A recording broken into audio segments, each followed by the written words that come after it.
Yeah, Zet Engti from the Lemon Versa.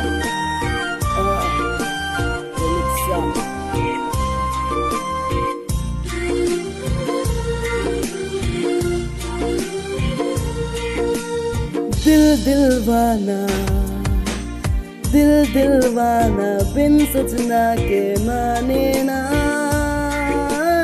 जे पगलाए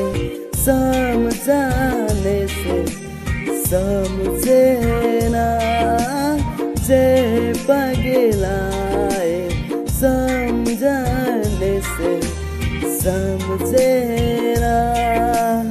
दिलवाना बिन सजना के माने ना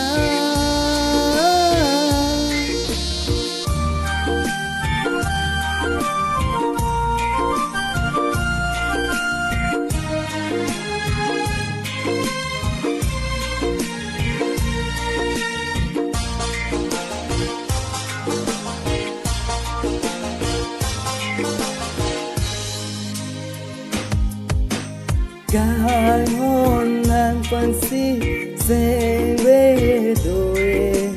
rayum nene nàng ra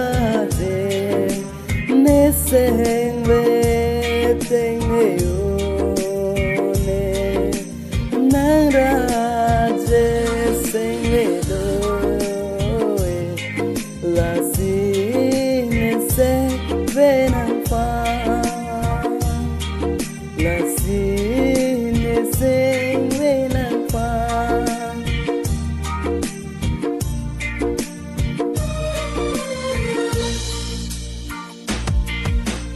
cá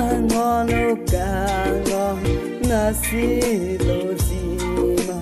nàng bồ lon cua kini sinh đôi cá ngon nasi sing về nàng phang xin anh đồ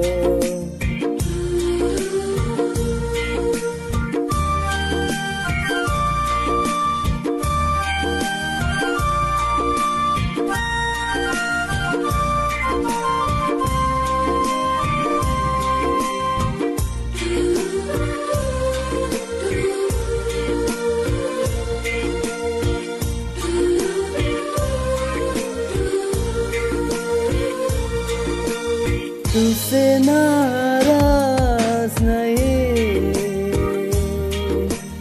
तुझसे नाराज नहीं जिंदगी न फांसी